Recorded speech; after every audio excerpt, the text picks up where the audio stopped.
नमस्कार दोस्तों, हमारी आज की इस कहानी का नाम है मेहमान नवाजी। इससे पहले अगर आप मेरे चैनल पहली बार आए हैं तो प्लीज सब्सक्राइब कीजिए। क्या हुआ गरिमा, उदास और विचलित क्यों है? अपनी पत्नी को मायूस और उदास देखकर अमर ने कहा, आपने देखा, जब से हम आए हैं शादी में शामिल होने पर एक भी बार भाभी या भैया ने हमारे बारे में कुछ नहीं पूछा, और तो आज सुबह का चाय नाश्ता भी मुझे ही बनाना पड़ा। मैं ये सोचकर बना दिया कि अपना ही तो घर है, इस घर में क्या, पर यहाँ तो कोई पूछने वाला ही नहीं है। अगर मुझे पता होता कि माँ बाबा के चले जाने के बाद भैया भाभी का रवैया मेरे साथ ऐसा होगा तो मैं कभी अपनी भतीजी की शादी में शामिल होने नहीं आती। दूसरी बात, भाभी ने जरूरी भी नहीं समझा कि हमें वो चिक्की की देने वाली है वो दिखाए। माना शादी विवाह का घर है तो हजारे काम होंगे, पर कुछ तो कहते हुए गरिमा की आंखों से आंसू लुढ़क आए और उसकी हिचकी बंद हो गई। वो तो अच्छा था कि कमरे में उसी समय वो दोनों ही थे। अमर ने गरिमा के आंसू को पोंछते हुए हाथ में हाथ थामे हुए कहा, देखा गुरु, कुछ रिश्ते ऐसे ही होते हैं, उसमें ना चाहते हुए भी हम समझौता करना पड़ता है। और तुम्हारा यह रिश्ता भैया भाभी के साथ का है। अगर तुम अभी उस रिश्ते में समझौता नहीं करोगे तो शायद मामला उलझ जाए और तुम्हारा रिश्ता खराब हो जाए।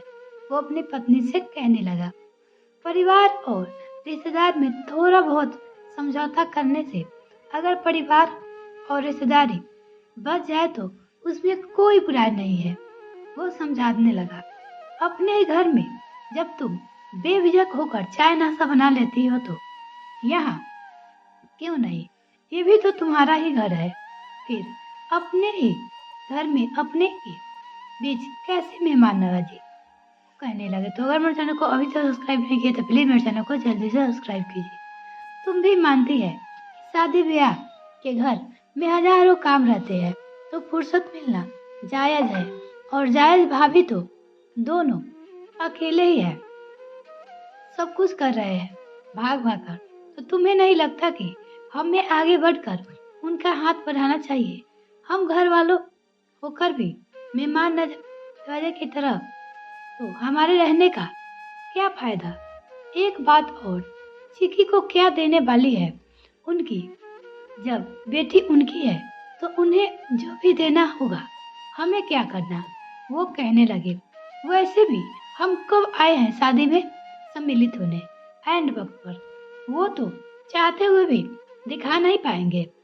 शादी में सम्मिलित हर कोई सज्जन नहीं होता, इसलिए दुल्हन का सब कुछ सामान सही समाना ससुराल पहुंच जाए, यह बात तो तुम मानती ही हो ना? वो कहने लगा, जब मुझे भैया भाभी की बात से कोई बुरा नहीं लग रहा है तो तुम्हें क्यों लग रहा है?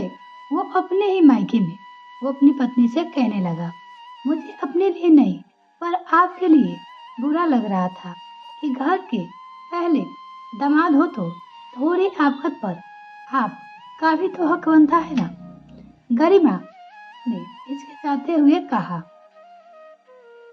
बनना है, और भैया भाभी ने किया भी तो हमारा जोरों शोरों से स्वागत। वो अपनी पत्नी से कहने लगा, फिर हम वो पुराने जमाने के फूफा जी नहीं है जो हर बात पर मुंह फुलाकर नाराज हो जाए। शादी में सम्मिलित होने आए हैं तो शादी का आनंद लेंगे, ना ही कि हम मुंह फुलाकर बैठ रहे रहेंगे। चलो जल्दी से तैयार हो जाओ, हमें कमरे में आवे, बहुत देर हो गई, लोग क्या सोच कहेंगे? अमर ने मुस्कुराते हुए कहा। गरिमा भी हंस पड़े और मन ही मन इतराने लगे कि ऐसा हम सफर पाकर सोच रहे।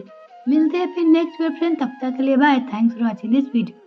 तो अगर मेरे चैनल को अभी तक सब्सक्राइब नहीं किया तो प्लीज मेरे चैनल को जल्दी से सब्सक्राइब कीजिए, साथ में बेल आइकन प्रेस करें ताकि मेरी और वीडियो का नोटिफिकेशन सबसे पहले आपको मिल सके। इसी तरह की कहानी देखने के लिए जुड़े रहे हमारे चैनल के साथ। धन्यवाद।